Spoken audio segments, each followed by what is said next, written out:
Good morning मेरी प्यारी सभी यूट्यूब फैमिली। बिना कुकिंग ब्लॉग्स में आप सभी लोगों का बहुत बहुत स्वागत है। आज फिर मैं आपके लिए दूसरी रेसिपी लेकर आई हूँ चावल के आटे की। आज भी हम लोग पापड़ ही बनाने वाले हैं क्योंकि अभी होली भी आने वाली है और साथ में अभी पापड़ की रेसिपी ही सबसे ज़्यादा अधिकतर बन रही है। तो हमने एक वीडियो तो आप लोगों को शेयर कर दिया है। आज मैं दूसरी रेसिपी शेयर करने जा रही हूँ चावल के आटे के पापड़ की। तो जो मार्केट में आराम से हमें चावल का आटा मिल जाता है, तो बस वो मैंने आधा किलो चावल का आटा लेकर आई थी और काट कर अब हमें इसे नाप लेते हैं कि हमारा पूरा चावल का आटा कितना है।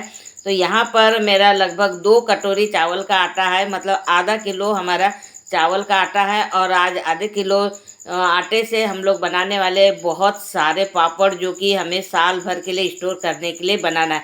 बहुत ही सिंपल सी रेसिपी बताऊंगी, लेकिन बहुत ही टेस्टी बनने वाले हैं आज के पापड़। तो जो कटोरी से हमने चावल का आटा लिया था, उसी कटोरी से हमें मही लेना है। तो 2 कटोरी हमारा चावल का आटा था और 2 ही कटोरी हमें मही लेना है। मही को थोड़ा सा हमें कुनकुना कर लेना है, मतलब थोड़ा गरम कर लेना है। गरम करने के बाद में हम इसका यूज करने वाले हैं।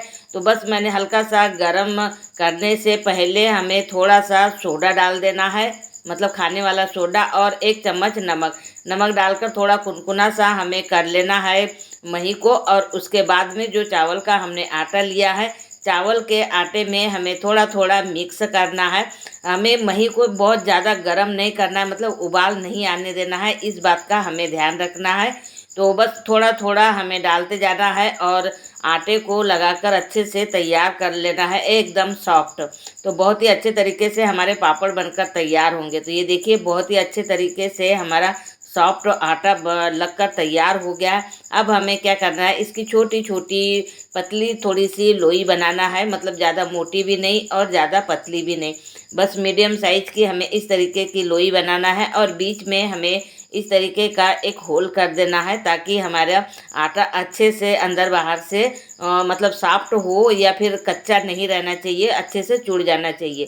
तो देखिए, हमने सारी यहाँ पर चकली बनाकर रख लिया है। और अब हम लोग चलते सीधे गैस के पास में। तो गैस पे मैंने पहले ही पानी रख दिया था। अब आटा हमारा ज़्यादा है, इसलिए मैंने 2 तरफ पानी रखा है।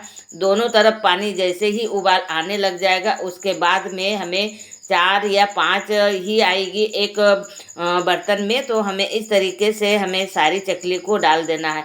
डालने के बाद में हमें इसे 10 मिनट तक तेज़ आंच पे अच्छे से पकाना है, मतलब तेज़ आंच पे ही हमें इसे अच्छे से पकने देना है। मतलब 10 मिनट के बाद में फिर हमें इसे पलटी कर देना है। और पलटी करने के बाद में फिर हमें इसे 10 से 15 मिनट तक मीडियम आंच पे पकाना है। याद रखिए, 10 मिनट तक हमें तेज़ आंच पे पकाना है। और उसके बाद में 15 से 20 मिनट तक हमें मीडियम आंच पे पका कर इसे गैस को बंद कर देना है और फिर ठंडा होने देना है। ठंडा होने के बाद में हम लोग देखेंगे थोड़ा कि ये देखिए अच्छे से अलग ही फूट चुका है, मतलब हमारा आटा बहुत ही अच्छे तरीके से पक चुका है। अब हमें इसे बड़ा सा एक बर्तन लेना है। तो मैंने तो यहाँ पर कोपर ले लिया है, ताकि मैश करने के लिए आसानी हो। तो ये देखिए, मैं सारे जो हमने चकली इसमें डालकर रखी थी, तो हमें इसे निकाल लेना है। बस इसमें पानी हमें ज़्यादा नहीं होना चाहिए। और बस इसे थोड़ा गर्म है अभी, तो हमें चाकू से या फिर चम्मच से या फिर झारे से इस तरीके से हमें थोड़ा बीच बीच में इसके टुकड़े कर लेना है, ताकि अच्छे से मैश हो सके, क्योंकि अभी गर्म ही है। थोड़ी देर के बाद में जब ठंडा हो जाएगा, तब हमें हाथ से इसे इस तरीके से मसल लेना है। मसलने के बाद में हमारा आटा एकदम सॉफ्ट हो जाएगा और बहुत ही अच्छे तरीके से पक कर तैयार हुआ है। और पापड़ भी बहुत ही अच्छे तरीके से बनने वाले हैं। तो ये देखिए, इस तरीके से हमें आटा लगा कर तैयार कर लेना है। अब इसमें 1 चम्मच हमें कुटी हुई मिर्ची डाल देना है, साथ में 1 चम्मच कुटा हुआ जीरा डाल देना है। जीरे से हमारे पापड़ का फ्लेवर अच्छा आता है। अब अगर हम चाहें तो पहले ही पानी में डाल सकते थे, लेकिन हमने मिर्ची और जीरे का कलर आ जाता है और फिर हमारे पापड़ सफ़ेद नहीं दिखेंगे, इसलिए हमें जब बनाना रहता है उस समय लास्ट में हमें इसे डालना है और फिर हमें इसे मिक्स कर देना है। बहुत ही आसानी से मिक्स भी हो जाता है, उतना ज़्यादा बिल्कुल भी समय नहीं लगता है। लेकिन हाँ, फटने का या फिर बिगड़ने का कोई चांस ही नहीं रहता है अगर इस तरीके से बनाएंगे तो। बस हमें हल्का सा हाथ पे तेल लगा लेना है और 2 पन्नी लेना है। मतलब अभी तो फ़िलहाल एक बड़ी सी पन्नी लेना है, क्योंकि आटे को हमें थोड़ा सा और सॉफ्ट करना है, क्योंकि हाथ से मतलब उतने अच्छे से सॉफ्ट नहीं हो पाता है। तो इस तरीके से पन्नी में लेकर हमें और सॉफ्ट कर लेना, ताकि हमारे जो पापड़ है ना, वो बहुत ही अच्छे तरीके से बनकर तैयार होंगे। तो इस तरीके से हमें पूरे आटे को लगाकर एक दूसरी पन्नी में शिफ्ट कर लेना है। और अभी पंखे में ही हमें बनाना है, इसलिए हमें पन्नी में ही रखना है।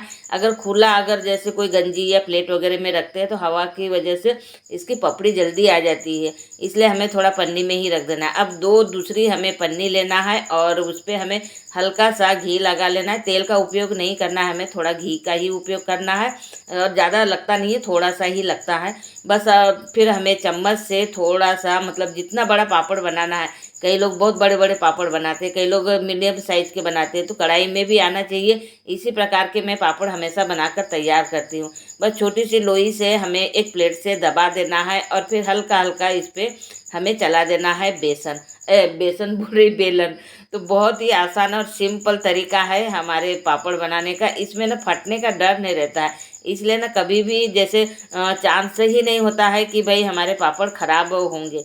तो बस इस तरीके से हमें सारे पापड़ बनाकर तैयार कर लेना है और बहुत जल्दी झटपट बनकर तैयार हो जाता है और एकदम सफ़ेद सफ़ेद पापड़ बनकर तैयार होते हैं। तो आज की बहुत ही सिंपल सी रेसिपी थी और एकदम बहुत जल्दी बनकर तैयार होती है। और सबसे मेन कारण तो यही रहता है कि जब भी हम लोग पापड़ बनाते हैं तो सोचते हैं कि भाई ये पापड़ अच्छे बनना चाहिए, मतलब कच्चा वगैरह नहीं रहना चाहिए, जिससे कि हमारे पापड़ फट जाते हैं। तो फटना नहीं चाहिए, उसलिए मतलब उसके लिए ये प्रोसेस अगर करेंगे तो कभी भी पापड़ नहीं फटने वाले हैं। Thank you.